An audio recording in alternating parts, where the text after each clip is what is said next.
Hi, hello everyone. This is continuation of Shankar IAS Environment series. You can watch the chapters which are already covered in the playlist available in Vysh IAS YouTube channel. Also have a look at all other playlists which are designed for UPSC. These are all part of our paid courses, but if response is good, they can be put here for free. So subscribe and leave a feedback comment. Serious aspirants can contact Vice Sir on WhatsApp 7200681675 anytime for test series details or foundational videos. We are now dealing part 3 of the book. This is chapter 17, Climate Change. This was important, is important, and will be important until and unless we could evolve a proper framework in solving it. Let us begin with the definition of climate. Climate is long-term average of a region's weather events. It is somewhere related to weather, but at the same time we shouldn't forget that climate and weather are two different terminologies. Climate change. A change of climate which is attributed directly or indirectly to human activity that alters the composition of the global atmosphere, which affects the natural climate. We all know Earth's climate is not static. Over the years, we have seen temperature changes and we have also seen how the Earth has been responding to it. We have studied sunspots, ice age glaciations, etc. But today, when we talk about climate change, when we talk about climate change, we mean changes in climate over the last 100 years, which is caused mainly by human activity. The phrase climate change represents a change in the long-term weather patterns. Climate is long-term average of weather events. Climate change is change in the long-term weather patterns. It is not change of weather in a particular day. It is the change of long-term weather pattern. In the book, there is an example given. A winter day in Jammu could be sunny and mild, but the average weather tells us that Jammu's winters will mainly be cold and include snow and rain. The change in the pattern from the normal pattern represents an example of climate change. Climate change is the measurable effects of the continual warming trend. Climate change is usually measured in major shifts in temperature, rainfall, snow, and wind patterns lasting decades or more. Global warming. We have been seeing that Earth has warmed at an unprecedented rate over few hundred years and particularly over the last 2 decades. Global warming has become an important topic, important concept which the scientists are researching on. It is an average increase. Remember these terms, average increase. This could be helpful in solving both prelims and mains paper. It is an average increase in the temperature of the atmosphere near the Earth's surface and in the troposphere, which can contribute to changes in global climate patterns. They can occur from a variety of causes, both natural and human induced. Global warming refers to the warming that can occur as a result of increased emissions of greenhouse gases from human activities. This upsurge could be in the form of wildfires, heat waves, and strong tropical storms, which could also be attributed to natural and human induced causes. What are the impacts of this global warming? This could have devastating effects on the planet and the organisms living in it. Rise in sea level due to melting of ice, snow, changes in rainfall patterns, increased likelihood of extreme events such as heat wave, flooding, hurricanes, etc., melting of the ice caps and glaciers, widespread vanishing of animal populations due to habitat loss, spread of diseases, bleaching of coral reefs, as we all know they are sensitive to temperature changes, loss of plankton due to warming of seas, many more. Black panther is not a separate species. Blackness, the general darkening of color, is due to the excessive presence of a substance called melanin, which intensifies pigmentation. And the production of melanin is increased when there is high temperature, high humidity, and reduced light. Tree rings provide precise information about environmental events, including volcanic eruptions. Greenhouse effect. It is a naturally occurring phenomenon that blankets the Earth's lower atmosphere and warms it, maintaining the temperature suitable for living things to survive. Remember, it is a naturally occurring phenomenon. What we are talking about is the climate change, which disturbs this natural phenomenon. Just as greenhouses keeps the air warm inside the glass house, water vapor and greenhouse gases warms the earth, and these gases play an important role in balancing of earth's temperature.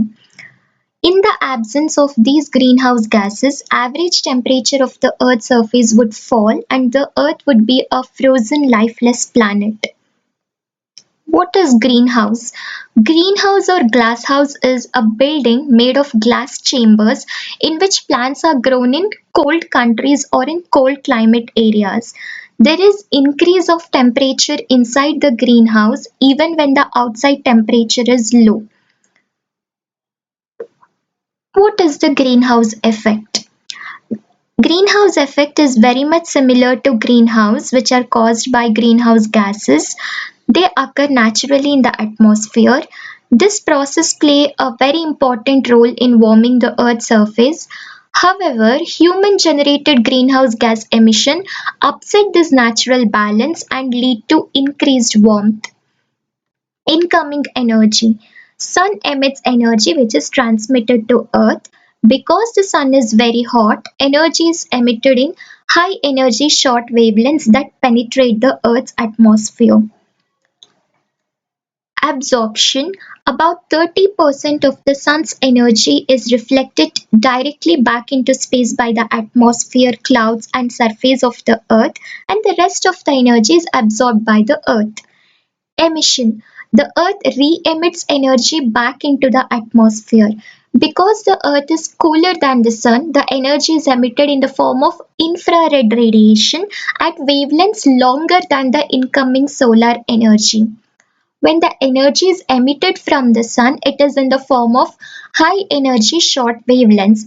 When Earth re-emits the energy back, it is in the form of infrared radiation and wavelengths longer than the incoming solar energy. Role of greenhouse gases. Greenhouse gases which are present in the atmosphere absorb much of the long wave energy, that is infrared radiation, which is emitted from the earth, preventing it from escaping to the space. The greenhouse gases then re-emit this energy in all directions, warming the earth's surface and lower atmosphere. What is human role in this? Human generated carbon dioxide emissions from burning fossil fuels, deforestation has led to the increased concentration of greenhouse gases in the atmosphere. This increase has amplified the natural greenhouse effect by trapping more of the energy emitted by the earth, and this change has caused Earth's surface temperature to increase. No tree dies of old age because we do not allow them to reach their old age. They are generally killed by insects, disease, or by people. Trees grow from the top, not from the bottom, as is commonly believed. Tree leaves help trap and remove tiny particles of soot and dust which otherwise enters human lungs and damages it. Tree root networks filter contaminants in soils, producing clean water. Trees prevent erosion by trapping soil that would otherwise become silt. Greenhouse gases, they are gaseous constituents of the atmosphere, both natural and anthropogenic, that is human induced, that absorbs and re-emit infrared radiation which is emitted by the earth. Water vapor. It is the biggest overall contributor to the greenhouse effect. Humans are not directly responsible for emitting this gas. However, carbon dioxide and other greenhouse gases is increasing the amount of water vapor in the air by boosting the rate of evaporation. Carbon dioxide can persist in the air for many years, but water vapor cycles through the atmosphere quickly, evaporating from the oceans and elsewhere before coming back down as rain or snow. Since the rate of evaporation rises with temperature, the amount of water vapor in the air at any one time is strongly related to the amount of other greenhouse gases in the air. If there are more greenhouse gases in the atmosphere, there is increase in temperature, rise in temperature, and this leads to rise in the rate of evaporation. Carbon dioxide. Carbon dioxide is the primary greenhouse gas emitted through human activities. We all know carbon dioxide is naturally present in the atmosphere. It is part of the Earth's carbon cycle. It keeps circulating among atmosphere, oceans, soil, plants and animals. But human activities are altering the carbon cycle both by adding more carbon dioxide to the atmosphere and by reducing the natural sinks like deforestation, which removes carbon dioxide from the atmosphere. Carbon dioxide emissions come from a variety of natural sources. Human related emissions are responsible for the increase that has occurred in the atmosphere since the Industrial Revolution. Main sources of this carbon dioxide emissions are combustion of fossil fuels to generate electricity, combustion of fossil fuels such as gasoline and diesel used for transportation. Many industrial processes emit carbon dioxide through fossil fuel combustion. Several processes also produce carbon dioxide emissions through chemical reactions, for example, production and consumption of mineral products such as cement, production of metals such as iron and steel, production of chemicals, etc. Emissions and trends. Carbon dioxide emissions are influenced by many factors, including population growth, economic growth, changing energy prices, new technologies, changing behavior, and seasonal temperatures. Between 1990 and 2010, increase in carbon dioxide emissions corresponded with increased energy use by an expanding economy and population. Reducing carbon dioxide emissions. One of the best way is to reduce fossil fuel consumption. Other strategies include energy efficiency, energy conservation, carbon capture and sequestration. Through the form of forests and also through water bodies, we can capture carbon and sequester it. Methane. Methane is emitted by natural sources such as wetlands as well as human activities such as leakage from natural gas systems and raising of livestock. Natural processes in soil and chemical reactions in the atmosphere help remove methane from the atmosphere. Sources, both natural and human induced activities are responsible for it. Wetlands are the largest source, emitting methane from bacteria that decompose organic materials in the absence of oxygen. Smaller sources include termites, oceans, sediments, volcanoes, and wildfires. Human induced activities, agriculture. Domestic livestock like sheep, goats, cattle produce large amounts of methane as part of their natural, normal digestive process. Also, when animal manure is stored or managed in lagoons or holding tanks, methane is produced. Now the question is, how come this come under human induced activities? The reason is because humans raise these animals for food and other purposes. The emissions are considered human related. Globally, agriculture sector is the primary source of methane emissions. Industry. Methane is the primary component of natural gas. Some amount of methane is emitted to the atmosphere during the production, processing, storage, transmission, and distribution of crude oil and natural gas. Waste from homes and businesses. As waste decomposes, methane is generated in landfills and also from the treatment of wastewater. Nitrous oxide. Nitrous oxide N2O is naturally present in the atmosphere as part of the Earth's nitrogen cycle and has a variety of natural sources. Human activities such as agriculture, fossil fuel combustion, wastewater management, and industrial processes are increasing the amount of nitrous oxide in the atmosphere. Sources: natural emissions of nitrous oxide are mainly from bacteria breaking down nitrogen in soils and the oceans. Human-induced sources: agriculture. Nitrous oxide is emitted when people add nitrogen to the soil through the use of synthetic fertilizers. Nitrous oxide is also emitted during the breakdown of nitrogen in livestock manure and urine. Transportation: it is emitted when transportation fuels are burned. Industry: nitrous oxide is generated as a byproduct during the production of nitric acid, which is used to make synthetic commercial fertilizer, and in the production of adipic acid, which is used to make fibers and other synthetic products. Removal: nitrous oxide is removed from the atmosphere when it is absorbed by certain types of bacteria or destroyed by ultraviolet radiation or other chemical actions. Fluorinated gases. They are emitted through a variety of industrial processes such as aluminium and semiconductor manufacturing. They have very high global warming potentials relative to other greenhouse gases. They get well mixed in the atmosphere. They are removed from the atmosphere only when they are destroyed by sunlight in the far upper atmosphere.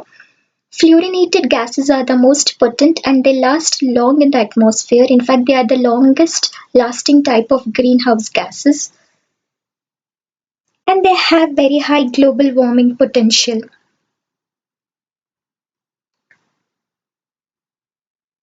There are three main categories of fluorinated gases: hydrofluorocarbons, perfluorocarbons, and sulfur hexafluoride. Substitution for ozone depleting substances. Hydrofluorocarbons were used as refrigerants, aerosol propellants, fire retardants, etc. These chemicals were developed as a replacement for chlorofluorocarbons and hydrochlorofluorocarbons, but they are potent greenhouse gases with long atmospheric lifetimes and high global warming potential. They were developed due to the fact that they do not deplete the stratospheric ozone layer. Unfortunately, they are much more potent greenhouse gases with long atmospheric lifetimes with high global warming potentials, which are also released into the atmosphere through leak servicing and disposal of equipment. Industry. Perfluorocarbons are produced as a byproduct of various industrial processes associated with aluminium and the manufacturing of other semiconductors. Like hydrofluorocarbons, perfluorocarbons also have long atmospheric lifetime and also have high global warming potential. Sulfur hexafluoride is used in magnesium processing and semiconductor manufacturing as well as a tracer gas for leak detection. Hydrofluorocarbon 23 is produced as a byproduct of hydrochlorofluorocarbon 22 production. Transmission and distribution of electricity. Sulfur hexafluoride is used in electrical transmission equipment including circuit breakers. Black carbon. It is a solid particle or aerosol. It is not a gas which contributes to global warming. Black carbon is also known as soot. It is a form of particulate air pollutant produced from incomplete combustion. It consists of pure carbon in several linked forms. Sources of this black carbon: biomass burning, cooking with solid fuels, diesel exhaust, etc. What does black carbon do? It warms the earth by absorbing heat in the atmosphere and by reducing albedo. Albedo is the ability to reflect sunlight. Strongest absorber of sunlight and heats the air directly. It darkens snowpacks and glaciers through deposition and leads to melting of ice and snow. Regionally, black carbon disrupts cloudiness and monsoon rainfall, which accelerates melting of mountain glaciers. Lifetime, black carbon stays in the atmosphere for only several days to weeks. Therefore, if we put in efforts to reduce emissions, the effects of black carbon on warming and glacier will also disappear gradually.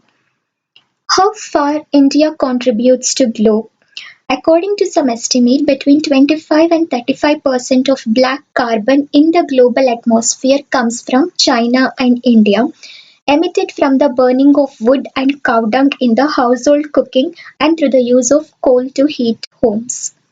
Government measures. Project Surya has been launched to reduce black carbon in atmosphere by introducing efficient stove technologies, solar cookers, solar lamps and biogas plants. Brown carbon. It is ubiquitous and unidentified component of organic aerosol which has recently come into the picture and is also being researched by the scientists.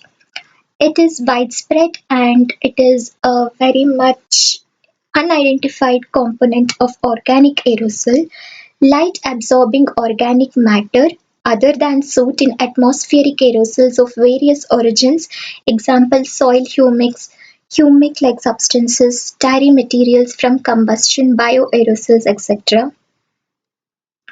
Possible sources of this brown carbon are biomass burning, which is wood burning, smoke from agricultural fires. Brown carbon is referred for greenhouse gases, black carbon for particles resulting from impure combustion such as soot and dust. Climate forcings. These are factors in the climate system which either increase or decrease the effects to the climate system. Positive forcings warm the earth while negative forcings actually cool the earth. Positive forcings such as excess greenhouse gases warm the earth while negative forcings like the effects of most aerosols and volcanic eruptions cool the earth. Atmospheric aerosols include dust, soot, and particles from burning forest, mineral dust, etc. Dark particles, that is dark carbon-rich particles such as soot, absorb sunlight and warm the atmosphere. Exhaust from high sulfur coal or oil produce light aerosols that reflect sunlight back to the space and produce a cooling effect. Aerosols that form during volcanic eruptions cool the atmosphere. Large volcanic eruptions eject ash into the atmosphere, which lowers temperature. Similarly, there are other negative forcings as well. Forcing altering the energy balance. The power of a process to alter the climate is estimated by its radiative forcing, how well it absorbs or reflects back the energy. The change in the Earth's energy balance due to the process. Some climate forcings are positive and some are negative. Natural forcings. Changes in the amount of energy emitted by the sun, very slow variations in Earth's orbit, and volcanic eruptions. Since the start of the Industrial Revolution, the only natural forcing with any long-term significance has been a small increase in solar energy reaching Earth. But this is very insignificant to account for the current warming. Human-induced forcings. Climate forcing is actually caused mainly by human activities. These activities include greenhouse gas emissions, aerosol emissions from burning fossil fuels, and modifications of the land surface, such as deforestation. Human-generated greenhouse gases. Greenhouse gases are positive climate forcing, that is, they have a warming effect. Carbon dioxide emitted from the burning of fossil fuel is presently the largest single climate forcing agent, accounting for more than half of the total positive forcing since 1750. Human-generated aerosols. Burning fossil fuels adds aerosols to the atmosphere. Aerosols are nothing but tiny particles in the atmosphere composed of many things including water, ice, ash, mineral dust or acidic droplets. They can deflect the sun's energy and impact the formation and lifetime of clouds. They have a negative forcing, that is, they have cooling effect. Causes of climate change. While natural forcings also exist, they are not that significant to explain the global warming. Human activities are very much responsible for most of the recent global warming. How to estimate the effect of each gas? Each gas effect depends on three main factors. How much of these gases are in the atmosphere? Concentration or abundance is the amount of a particular gas in the air. Greenhouse gas concentrations are measured in parts per million, parts per billion, and even parts per trillion. 1 part per million is equivalent to 1 drop of water diluted into about 13 gallons of liquid. It is roughly the fuel tank of a car. How long do they stay in the atmosphere? Each of the gases can remain for different amounts of time. It could be for a few years to thousands of years. All of these gases remain in the atmosphere long enough to become well mixed, meaning that the amount that is measured in the atmosphere is roughly the same all over the world, regardless of the source of the emissions. How strongly do they impact global temperatures? Some gases are more effective than others. Some gases absorb more than others, making the planet warmer.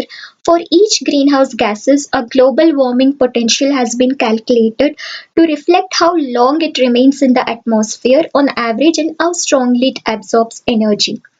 So the three factors are how much of the gases are in the atmosphere, that is the concentration or abundance of these gases, how long do they stay in the atmosphere to get well mixed in the atmosphere, and how strongly do they impact global temperatures, which is calculated through global warming potential. Global warming potential, it actually describes the impact of each gas on global warming. Two most important characteristics of a greenhouse gas in terms of climate impact are how well the gas absorbs energy and how long the gas stays in the atmosphere. The global warming potential for a gas is a measure of the total energy that a gas absorbs over a particular period of time, which is usually 100 years, compared to carbon dioxide. This is important. It is a measure of the total energy that a gas absorbs over a particular period of time compared to carbon dioxide. Gases with a higher global warming potential absorb more energy per pound than gases with a lower global warming potential. Here is global warming potential and lifetime of greenhouse gases. Carbon dioxide has a global warming potential of 1 and serves as a baseline for other global warming potential values. The larger the global warming potential, more warming the gas causes. For example, methane's 100-year global warming potential is 21, which means that methane will cause 21 times as much warming as the same mass of carbon dioxide over a 100-year time period. Methane has a global warming potential more than 20 times higher than carbon dioxide for this 100-year time scale. That is, methane emitted today lasts for only 20 years in the atmosphere. This is calculated on an average basis. But the question is, though carbon dioxide has lifetime of 100 years, its global warming potential is less. Methane, in spite of having just 12 years, why it has more global warming potential? Reason is methane absorbs more energy than carbon dioxide, making its GWP higher. Nitrous oxide has a global warming potential 300 times that of carbon dioxide for a 100-year time scale, and nitrous oxide emitted today remains in the atmosphere for an average of 120 years. Hydrofluorocarbons, chlorofluorocarbons, hydrochlorofluorocarbons, perfluorocarbons, sulfur hexafluoride are called high global warming potential gases because for given amount of mass they trap more heat than carbon dioxide. Their global warming potential is in hundreds and thousands, and lifetime is like hundreds of years. So it is called high global warming potential gas. They are generally called high global warming potential gases. These points are already discussed, so you can study it later. Spices and condiments are flavoring agents obtained from plants, but still they are not classified as food because they have very little nutritive value. They stimulate the appetite and increase the flow of gastric juices. They also contain essential oil and impart special flavor to food. Shola forest, temperate forest, is an evergreen ecosystem found at the high altitude regions. It is distributed in Nilgiris and Palani hills of Tamil Nadu, Kerala, and Karnataka.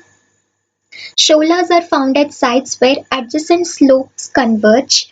They are interrupted by grasslands with evergreen woods and confined to valleys depressions. Main role of Shola forest is conservation of water.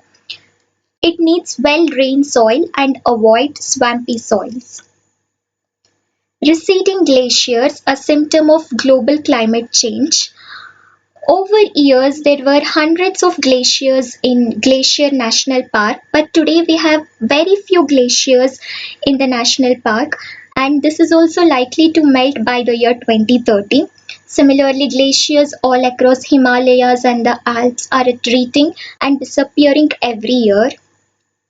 Researchers are increasingly using satellite remote sensors to routinely survey a world's glaciers. Impact of glacial retreat.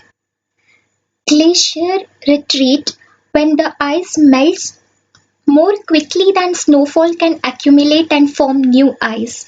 The retreat of glaciers in the Andes and the Himalayas will have potential impact on water supplies.